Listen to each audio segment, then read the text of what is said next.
you continue to review your businesses. You continue to review businesses. You continue to explore in knowledge to see what is the world doing, what are the direction, and also explore the opportunity of your own land. Europeans were never talented. Africans were talented.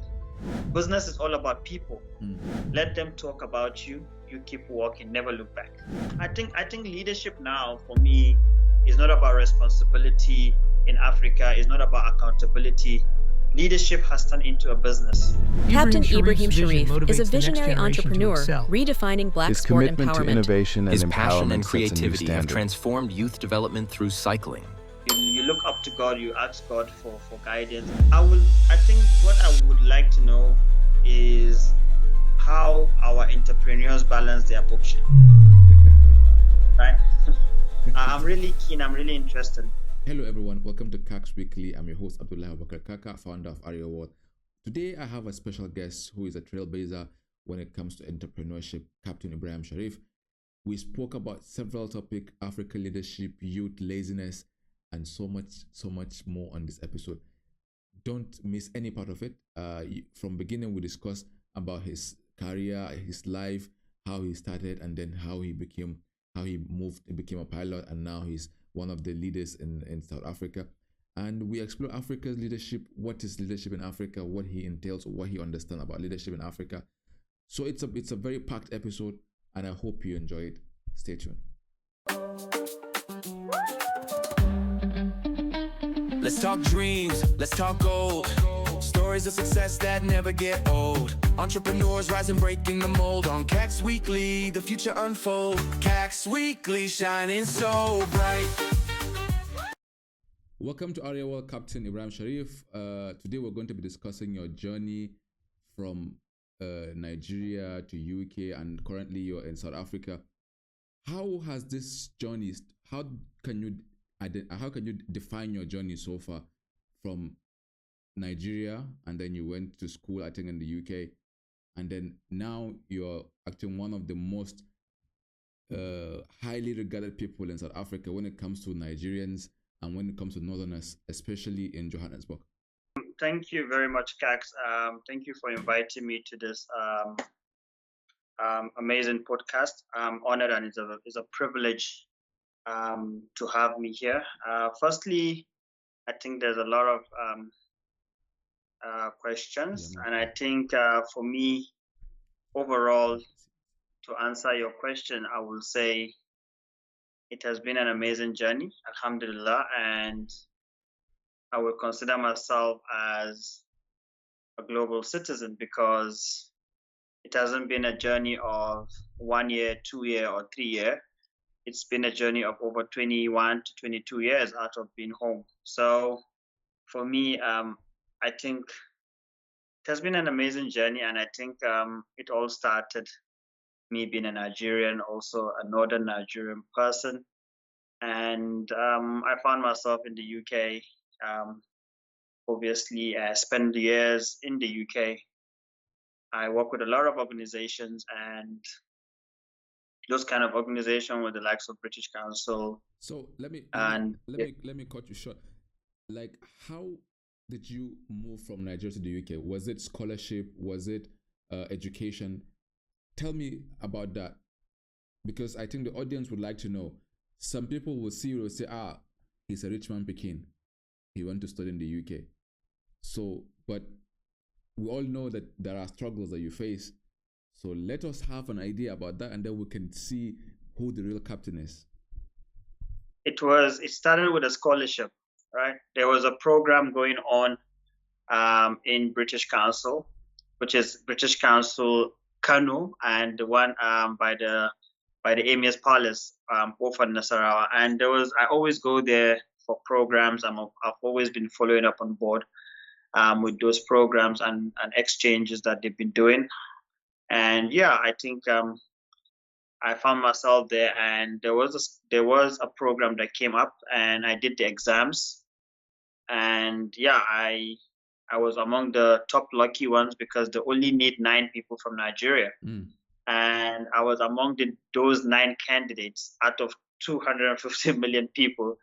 20 was picked up, and I was among those 20, and they needed to screen 9, and I was among those 9 that went for the program.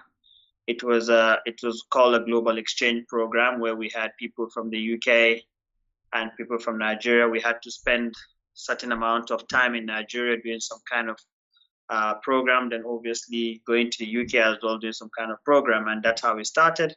And after that program, I was successful to go back into the UK again, and from there, obviously my parents are okay, and I found myself going back again. So that's how I managed to find myself in the UK, and I still managed to maintain the relationship that I had with all the organizations which I worked with before, and I was still able to work there. And obviously, I continue to be a humanitarian person and get recognized through my humanitarian work.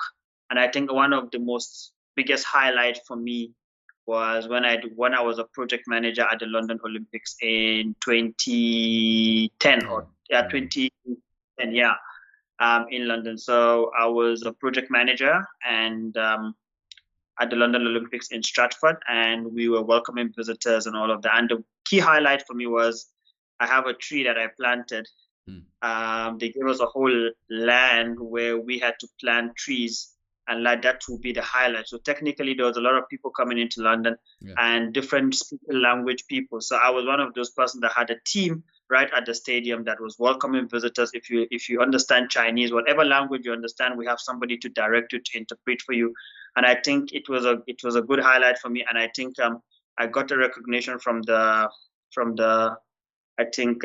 Premier, or the Mayor of London, and also I got a certificate from the Queen herself, which was showing appreciation to us. So I found myself back in the UK. I did some work, I did some studies, and from there I had the passion for aviation, and that's how the journey to South Africa started. Before we go into aviation, I wanted to ask you, for someone who is like in northern Nigeria right now, is it possible for him to get this kind of scholarship? What were the challenges that you faced, or what were the motivations, and how, of course, hard work really is what made you who you are? What advice would you give that young person who is currently in SS3 trying to find a way to get a better life or get a glimpse of global life as a global citizen, right? You are. So firstly, you've asked about the challenges. I'll just go step by step according to your questions. Okay. The challenges I face as a northern boy or an Arewa person, which is from the core north, which is Kano State, is that at that point in time there was not a lot of people from the north going to the UK, because that was between 2006-07, and I was just a young boy who had a dream, and the challenges was that at that point in time, I finished my secondary school very early, beyond my seniors. I think I wrote it in SS2, and I quickly began to find myself finding myself a research and scholarship scheme that we had those days. And I've always wanted to help people in humanitarian work. And I used to go to British Council because I wrote JAM at that point. And I got the marks, but I didn't get the course I wanted. So the challenges was that my parent was so adamant that I have to go to the university. And I said to my parent, I don't want to go to university because they gave me a remedial, and I'm like, I'm not gonna have a remedial. So I would want to continue to explore my opportunities. And eventually I was applying, and I was coming across this site. That time you had to go to the internet cafe. So my mom always screamed and shouted at me when I always collect money, because it was per hour they charged that time. Computers were like very, very back. So I always spend my time, and I'm always on Facebook. Like, I utilize Facebook. Like, I made a lot of friends. I was chatting a lot with people all over. I was spending at least minimum of 6 to 7 hours in the cafe. Wow. And in fact, when I was so interested in the cafe, I was spending money so much, then I did strike the deal with the owner of the cafe, where I would come in and help or assist, here and there, because I was very, very good at computers. So I would help here and there, and then I will have access to have free time to go onto that internet, because not that my mom or my parents couldn't afford it, but they were just tired. They were just seeing it as a scam. Like, you're taking too much money. Asking for money. If it were these days now, and they would say you're a Yahoo boy, you're scamming people or something. I think I honestly speaking. Yeah. You're right. And I think that young boys, even in Nigeria now, that are you doing their Yahoo, I think they can take from your example, because you just don't need to scam people to get where you want to be. Yeah, I think it should be a good lesson. If you can, at that time you went to a cafe. Now everyone has a phone, everyone has a tablet, everyone gets to buy data on the phone and stuff. But then back in those, I remember back in 2003, 2004, where we used to go to cafe and you pay, and then you have like Yahoo email and MySpace and all that. So I made a video about 5 steps to achieve your goal in 2025 as an entrepreneur. You can click on the link above to watch it. I think it's very insightful and you're going to learn more. As we're discussing with Captain, a lot of you are watching this video but you're not yet subscribed to our YouTube channel. Please subscribe, comment and like the video if you get any value from what we are saying and our discussion. About the discussion. If you're going to advise a young person now, is just be yourself, follow your dream, and don't listen to what society will say. They will talk even if, no matter what, even if you do good, they will talk. If you do bad, they will still talk. That's society. I think for me, yes, you need to believe in yourself, but also Allah first for me, like believe in God. God come first, and I've seen that happen for me. So you look up to God, you ask God for guidance, and beside believing in yourself is that let them talk about you, you keep walking, never look back. For me, that was the saving grace. People always talk about me, but sometimes I would be tempted to look back, but I would carry on walking. I would do even better. So when people talk about you, that should serve as a motivation that you keep doing. And if you truly believe in what you're doing, never allow anybody to tell you that you don't believe, because the unbelievable things are believable now.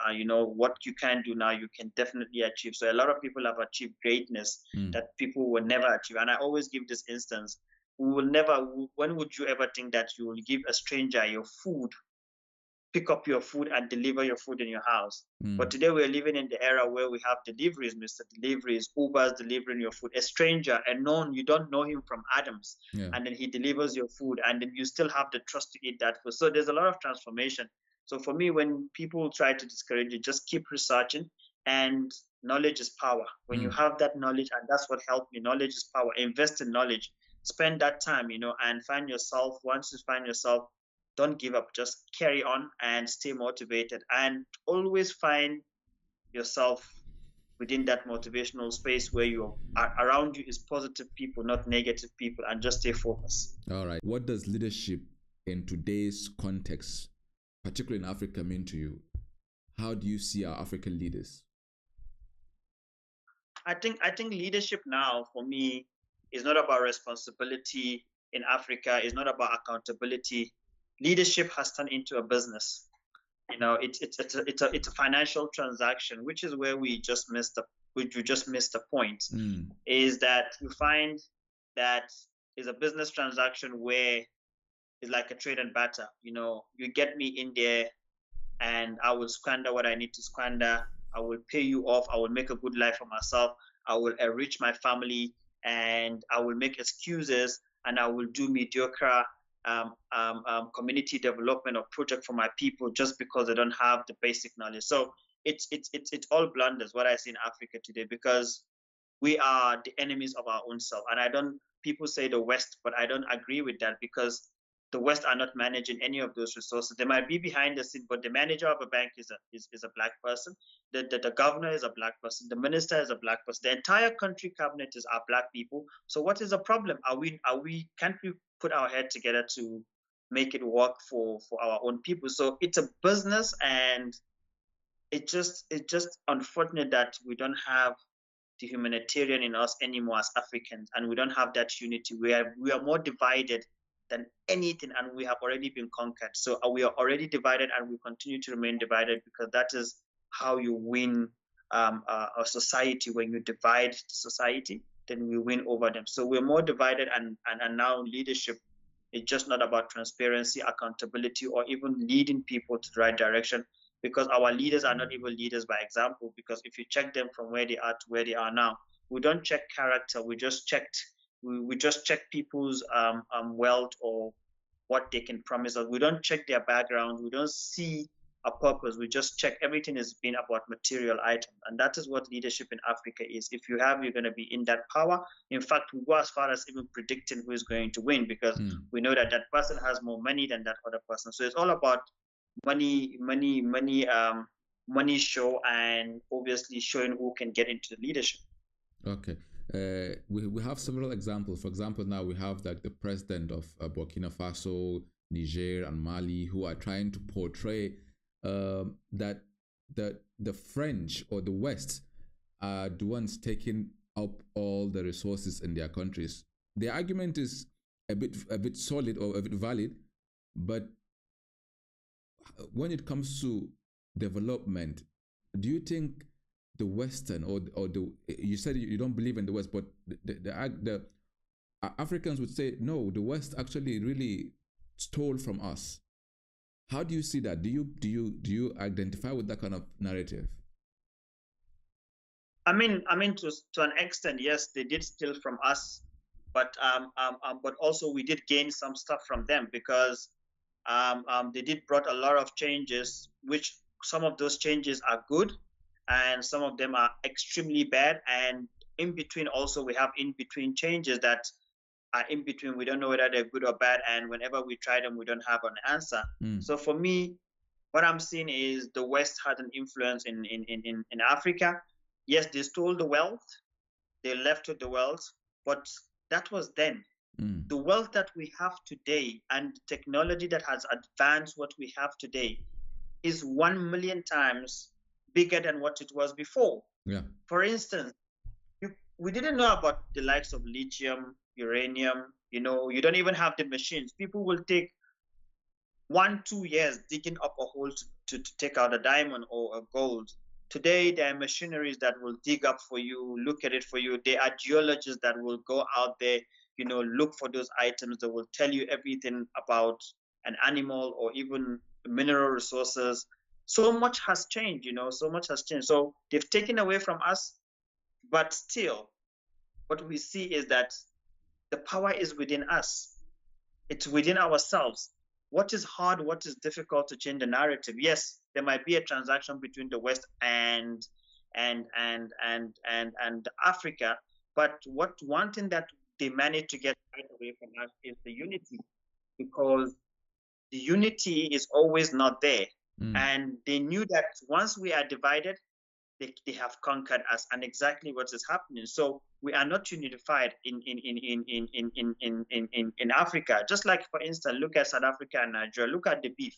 This is African countries. Now we're promoting African without borders.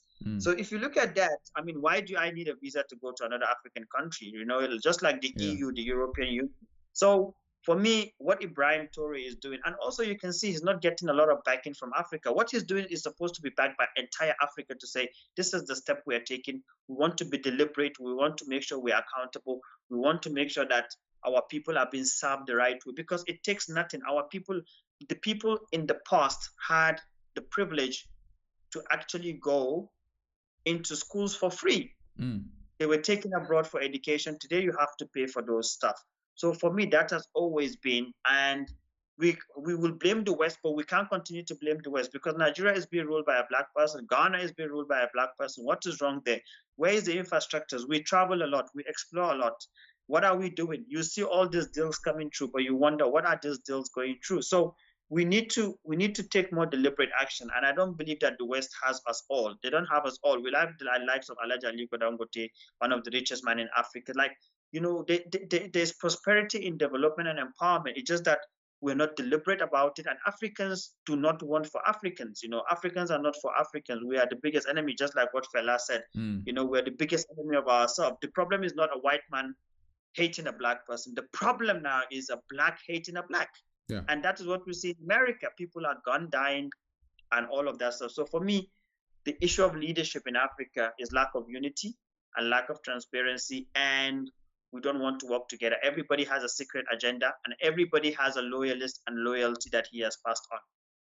I would like to add to that, actually. I believe Africans, instead of us thinking rationally about international relations, we always think about it emotionally. You can hear some Africans saying, China loves us, Russia loves us. No, nobody loves you. You have to love yourself first, and they're all looking for their interests. So where interest suits them, they go. Nobody loves you more. Let's change topic now. Let's change another topic now. We're going to go into entrepreneurship. What is the unique thing, or what is the unique opportunities that Africans are missing out when it comes to entrepreneurship? Because from your story, I see that you try to help people all the time. While you try to help people, I think you gain connections, and then you learn from people, and then you use that to make some money, I believe. So can you tell us what unique opportunities are Africans or Nigerians missing when it comes to entrepreneurship? It's a very broad question, and I think Kaks, entrepreneurship is about a lot of item. It doesn't have a one composition of one thing. And from my experience, I think what we lack as Africans is not the entrepreneurship. We are born hustlers, you know. Yeah. An African person knew what was trading from when he was a kid, because our parents were traders. They were doing it, not even if they're not trading by money, but they were trading trade by barter, where I can give you something and you give me something back in return, not financially, but and something back. But we're already traders and entrepreneurs, but it's just that the system that we have adopted today in Africa is not the system of entrepreneurship. And also it comes with unity. And that unity has been lost, because you find out that we produce some of the best items in Africa. We have some of the best skills in Africa, but an African doesn't support Africa. And if I have to make a tin now, if I have to make a cup of a glass cup now in Africa, and you have to make a glass cup in Europe, you find out that your Europe glass cup will sell more than the African one. Yeah. So already by that fact, we've already failed on an entrepreneurship. And also entrepreneurship is not just about. Don't you think that, for example, the Europeans, they have like a standard quality which they use, while us, we don't have quality assurance. We just produce content without proper research. Don't you think that's the reason why Africans buy from Europe instead of Africans? Europeans were never talented. Africans were talented, right? Yeah. And who set the standard? Who is the standard? When you were growing up, who set a standard to say you must drink in a glass cup or you must drink in a mud cup? Who says so? We have different genes, we have different beliefs, and we're different people, you know? Yeah. So even our genes are totally different. So nobody has the right to set a standard. If Europeans are happy with their standard, and that's why Africa is not prospering, because we don't believe in African remedification or African product, because we have just this standard in our head that if not Europe, then nothing. And look at China today. They have not lost any of their cultures. They have maintained that. They have maintained every single thing of theirs. And that is their standard. Unfortunately, they have tried so many things, but in between that, they are still their own people. But then what they have then gained out of that is that they've pushed out people to go and explore the world and come back and serve to their community, because they still don't want to lose their integrity. They still don't want to lose their morals or principle. So if you look at it, that we looking at Europe, but in the past, we have sold more animal skins that has produced so much. Yeah. European. So what is the standard? I could believe the machineries, yes, but we have our handcrafts. In fact, when a leather is being made by hand, according to the European system, it sells more. Yeah. It's more expensive than the one in the factory. Yeah. But Africans are naturally talented in that way. So we make things out of hand, and they're beautiful, because you see some of those Durbers, you see some of those in Durbers, the European coming down, they buy African stuff, they love it, they love the texture. So for me, standard is how you see standard, and it doesn't need to be determined by anyone. You can determine. So Africa lost it when we lost our standard to say that we're going for the Europeans, and that is why we always copy and paste. And even when it comes to infrastructure and development, you find out that we are not getting it right, because Africa doesn't have a maintenance culture. Yeah. Because we can copy anything, we can build anything. But Captain, what role do you think international partnership or policies play in Africa's development? I think they played a key role in our in our educational system and in our lives, and in some way they also didn't make any sense, because when we adopted them, we're supposed to adopt those systems with our systems. But when we adopted the system, we forgot our own system. We made our own system weak. I will give you a simple instance.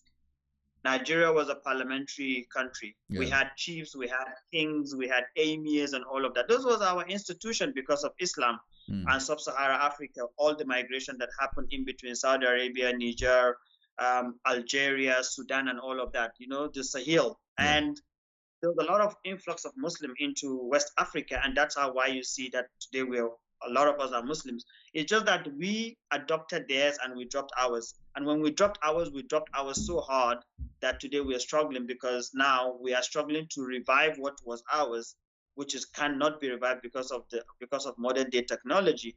And then we've just lost ourselves. So you find out that a lot of those items are key factors that are set us back in Africa. And then we don't have the technical how anymore, because yes, we've learned from them, but we've learned just so little, and we have refused to incorporate it with ours.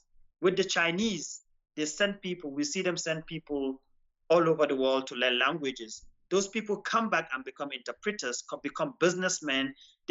So they've adopted, they still maintain their culture, the way of business, and they've adopted technology. But still, you ask yourself, why are the Chinese still, in China, still speaking Chinese? They're very, they're very passionate about their language, but today, and they've refused to adopt to English, but they have Chinese English speaking people. And you ask yourself why? Because they understood that the world is grown bigger, but instead of them not to diminish their culture, let them incorporate their people to go learn and come back. And that has happened in Islam before, where the Prophet sent Anas bin Malik to go and learn a particular language so that he become an interpreter. But he never lost Islam. He still came back to being a Muslim. And in fact, at the end of the day, he ended up even sharing that community completely, that he understood the language beyond anybody, that no one could even try him. So for me, those are setbacks. It's just the policy and how we have adopted it. When we copy, we paste the same, forgetting that the environment is different, the people are different. When we copy, we need to paste according to our people. How do you think young Nigerians or young people in Africa can drive innovation and growth in the continent? As simple as that. Number one, knowledge. Number two, partnership. Knowledge and partnership will do the magic. Because when you invest in knowledge, that's when you invest in a proper knowledge to understand what business is all about, or entrepreneurship. You will know all the pros and cons of business, all the principles of business.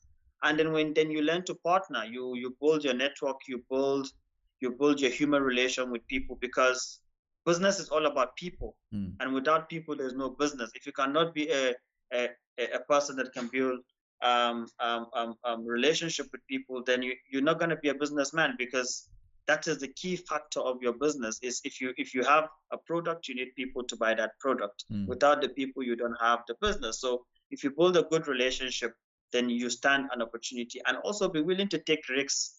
You see, business is a give and take. You use money to get money. You don't have money, you don't get money. And that's simple principle. You use money to get money. You invest 1,000 rand, you spend the same 1,000 rand to make 2,000 rand, and that's how your money doubles.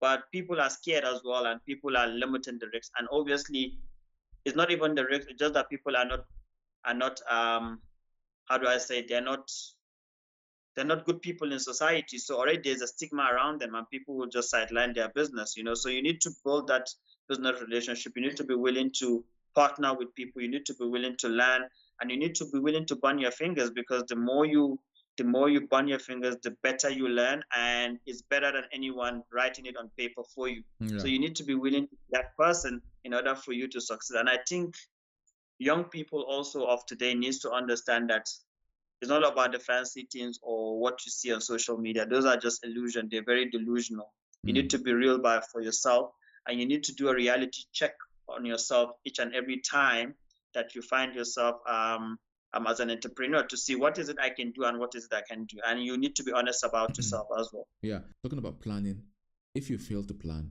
you plan to fail. So here on Audio World, we create a success snapshot where we plan your daily activity for a month, and we help you together. We work together to plan it with you to achieve your monthly goals. So if you want to get one copy, you can click on the link above to get yourself a copy where we work together.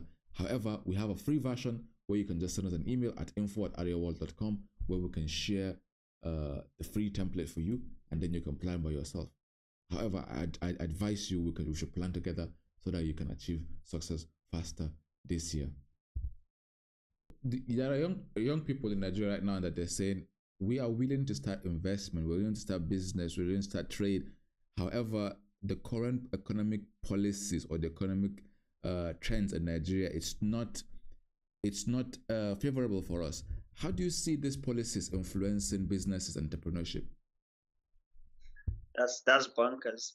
For me, that's bonkers. And I will tell you why it's bonkers for me. Is because you ask the same young person, what is the economic policy? Please explain it to me. Mm-hmm.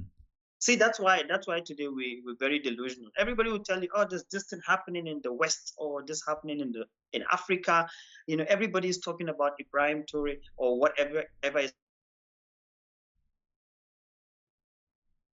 the current economy doing, and what is the policy that the government put. Let him explain it to you. If he can explain it to you for understanding, then you can listen to him. But if he just cannot explain it to you, then you know that he's not making any sense, because he doesn't understand himself. So how does he drive that? No, I've spoken to some young people who are like into export and import, and they say, like, for example, the custom tariff is so high, you barely make profit. If you're going to make profit, you're going to strain the customer. So these kind of policies, I think, how do you see them hindering because if you don't have huge sum of money, if you're going to be doing export and import, it's going to be difficult for you. Kaks, I've already said it. I said partnership. Yeah. And we've seen it with the likes of COVID-19, where people lost their jobs.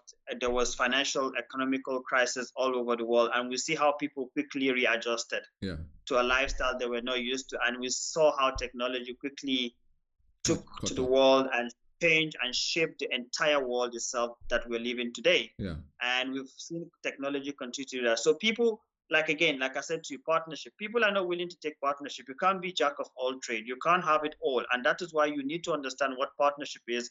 You need to understand what joint venture is. You need to understand what PPP means, public-private partnership. You need to understand that. You need to understand that there will be certain times that you can't do it alone, or the business is growing beyond. And that's when you go into partnership so that you can build a brand. And obviously, what I mean by reality check is that you continue to review your businesses. You continue to review businesses. You continue to explore in knowledge to see what is the world doing, what are the direction, and also explore the opportunity of your own land. Already, if you talk about Nigeria with 250 million people, now if you are into a business that you're doing export and import, do you sell to the local markets? Is the local market available as yet? Because Nigeria, everything, I mean, we don't even have enough before we export it. It's just that we want to export because we want to have a foreign currency. What is wrong with our currency? And we bring that currency back as a US dollars, and then we convert it into our own naira. We still spend the same money. So you have the US dollars, but you have your local market that are in demand, but you rather ship it and send that money. So you'd have to downscale, and you're not downscaling because you're still going to sell to local suppliers, buyers and suppliers, and you still make your money. Why want to do the West? And if you can't do it that, what is wrong with inter-Africa trading? You can sell to Ghana, you can sell to Burkina Faso, you can sell to Mali, you can sell to Niger Republic. We've seen those partnerships in between the northern Nigeria and Niger, Mali, Guinea-Bissau, you know, we've seen Chad, all of that happening. So why are we so fussy that the dollar has changed? If the dollar has changed, build up a local market, you know, build up a local market, go to your African neighboring countries, the ECOWAS, the West African Union, try and see how you can sell your market, and obviously partner with people, because when you get there, you need to know how to partner. And that's why I say your networking, your human relationship will get to people, and you partner there and you take a risk. But you don't have to depend on saying that the West the West has to determine your market. If the West has to determine your market, we've seen a lot of people right now, even with the state economy policy, people are still trading because they understood that I need to downscale, or I need to look for a partner, or I need to venture into something a bit more different, or I need to find a way to solve my problems. The problem with our people is they don't look for those ways. The complaints are always there. And when you tell them, what have you applied? They will tell you, no, it's just not visible. You have not explored all your opportunities or all your options, but you have already made a conclusion. So how are you going to win? Yeah. Well, you made so much important points there. However, some would still argue that, for example, that when you look at let's say trade between African countries, you just said now Africa is supposed to be for free travel for Africans, but it's not easy to travel around. Nonetheless, I would ask you this: Do you think the young people right now are lazy? So I think for me, the knowledge is not there. Like, knowledge is not cheap. People believe that I can cut corners to get quickly to entrepreneurship, and it takes time. It takes a lot of time. I mean, if you listen to the likes of Alhaji Aliko Dangote, his testimony and all of that, it takes time. They're still up to date with technology. They have all the technology available to them. They can buy those technologies. They are dealing with those CEOs, the MDs at the top, but they're still seeking for knowledge, and they're still making partnership. You can't build, Rome was not built in a day. So you can't build an empire by just you being alone. You need to go into partnership because you need those partners. But if you don't understand what partnership is, you think someone is trying to steal your business, but it's not stealing business. It's just that it's coming as an assistant, as a backup in case of economical policies that you have just mentioned, or even rotation of economical policies in any country. Then you need to either downscale or look for partners or try to come up with something different. And there's no harm. I think people take it very hard to change business.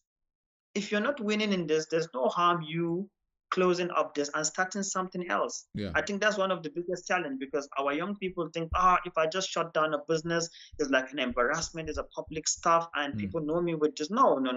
You need to understand. People would say. Yes, you're worried about what community and society will say more than you're worried about your finances. So you're already demotivated, and you're feeling like, oh man, I've just given it up, and maybe I'm just going to be, people are going to laugh at me to say, oh, I lost my business. But there's no reason whatsoever. So our young people are so diluted into societal factors, and they don't believe in self that much. They start business with a two mind. They start business with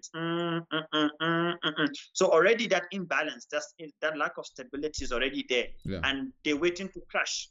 So a person who wants to fly already in his mind has presumed that he's going to crash. What do you expect? Definitely he's going to crash. And even if there's a room for survival or for recovery, that same person will not be able to recover because the mindset has already been weakening by the fact that they already crashed. And that's the biggest factor of business. You need to be positive, irrespective of the situation and the conditions. So with the world going in this fast pace in technology and renewable energy in education, what industry do you advise young Africans to focus more on? I think I would say everything, because we have no limitation.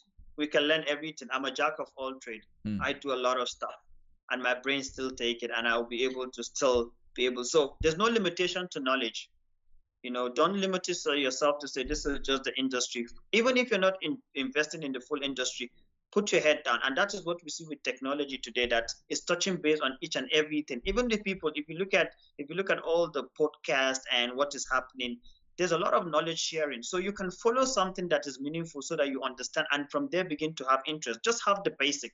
The basic could lead you into something bigger and say, but I know the basic of this industry. Maybe let me try it. Let me see if I have passion for it. Then you start seeking for it.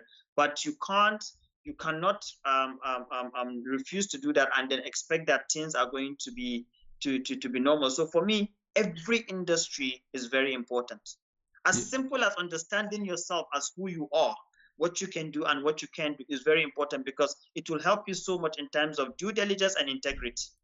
So I get you. I understand that every industry is important, but for someone who lack resources, I believe if the person takes on one activity, with the problem I see normally with Africans and Nigerians, to be precise, they want fast money. So they don't want to build, they don't want to develop and grow with the business. So they wanted, if I start today, I start making more profit tomorrow, which doesn't operate like that. So what I'm saying about industry for them to focus on, for example, when you go to Silicon Valley in America, you know that when you are there, it's all about tech, all about IT stuff. When you go to Wall Street, you know, it's all about stocks and stuff. So I would. Yeah, I think you've answered the question by saying that they just want fast money. Yeah. And irrespective of the industry that they go to, as much as they're not patient enough to wait for or to do the hard work and want a fast money, then they've already failed. It doesn't matter, they're not going to succeed. Because that's why I said knowledge. You need to understand what you're going into. You need to understand the basic of a business or even an entrepreneurship, why you're going into that. And then you need to, even if you don't have all the education, you need to then mingle yourself among those business people and just follow up and understand what it is about. You don't have to get the basic knowledge, but the advanced knowledge, but you can mingle yourself around those people, and slowly but surely you will learn the trade, because what you're going to have with those people is practical, not theoretical. What you're going to have in school is theoretical and practical, but not practical in the real world. There's two types of practical. There's practical in school, there's practical in the real world, because it's one thing for you to tell you that this is profit and loss, and it's another thing for you when you have your money and you lose it. So you know the pain of what that is. So for me, I would say, again, if I should advise the industry that I think young people should go into, I think for me is technology, and in Nigeria is farming, because every state in Nigeria, 36 states of Nigeria, every state of Nigeria has a uniqueness to it. And that is why you see, even in our plate numbers, Kano, the central of commerce, Lagos, the center of excellence, you know, the food basket of Africa, the what. So there's a lot of resources for everybody. But people, like you said, they want the quick fix. If I tell people, start a farming business, start a poultry business, you know, in your backyard, start it and expand. It's too much of hassle. They don't want to do it. But then you can do that and integrate technology. What do I mean by that, Kak? We have WhatsApp today. You have your local client and all of that. You create a community group who needs an egg, and that's how you sell your eggs, you know, and that's how you incorporate agriculture and technology. And you see from there, business will start growing, because you start with your local people before you expand. And we have a lot of land, but a lot of our young people don't want ag. And there's a lot of shortage of food. There's food insecurity in Africa. So there's demand for food. And I'm telling you, we haven't even sold to Nigeria as yet. We're already thinking of going to Europe. Europe have more than enough, because the world is rushing to Europe for the currency, but not because there's anything better. We've come to my favorite part of this podcast is advice to listeners. If you're going to advise our young listeners, or not even young, even old, even the old can take advice from anyone. What skill or mindset do you think, do you believe are most crucial for entrepreneurs in 2025? I think our youngsters are open-minded already, because they've integrated into technology, and it's a technology era. That's why I keep mentioning technology, because nothing now, I mean, everything is done on your phone, or, you know, and like we're just speaking about where you have to go to the internet cafe and spend money. And now we are speaking with you right here and here. And I still remember the days of Skype, where, you know, I have to call you on a Skype call, you know, to have this kind of video call, and I still have those login details. But for me, is what mindset should they have? For example, for you, you're resilient, you're hardworking, you go there, you want to achieve this, you go and achieve it. So what mindset do you think they should have from you? Because I can say mine, but I want them to get from you. I think they should be ready to do the hard work. For me, they should be hardworking.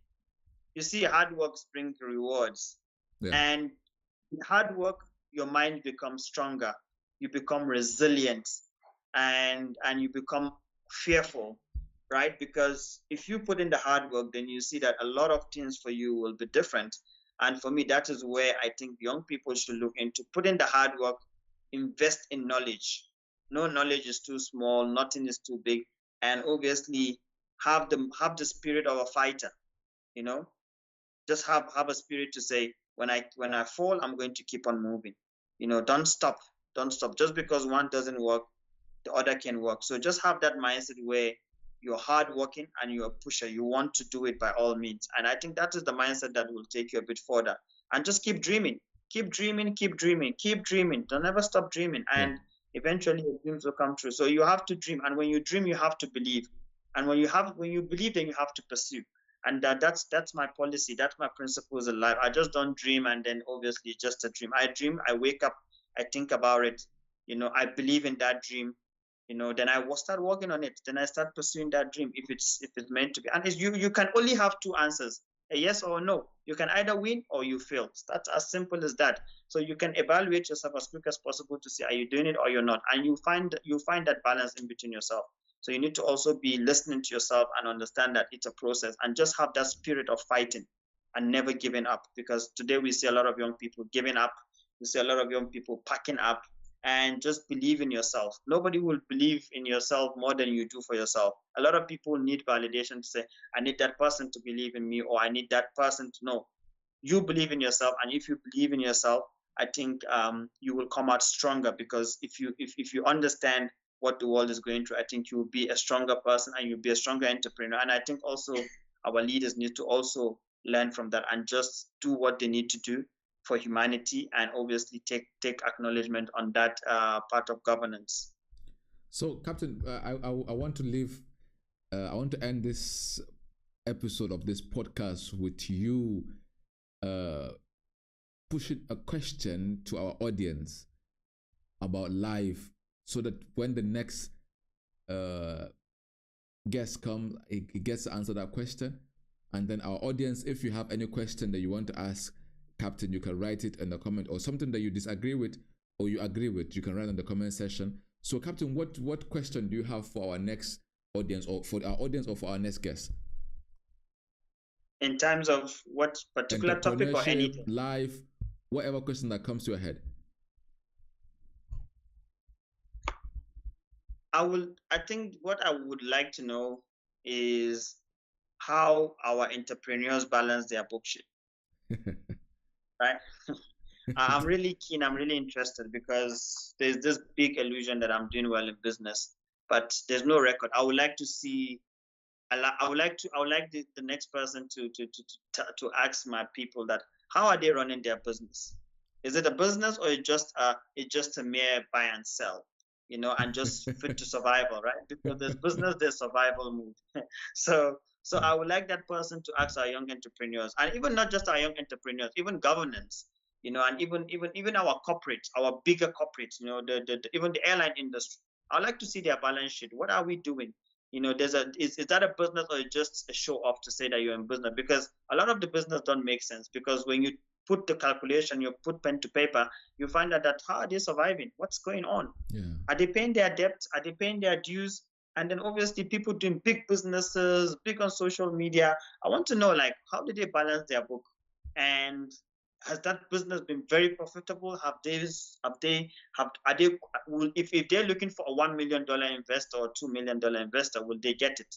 Will they get a tech company to come and partner with them just by those due diligence? So I'm really curious to know if the books are balancing up, and what is the source of the funding, or how have they grown or expanded in business as well.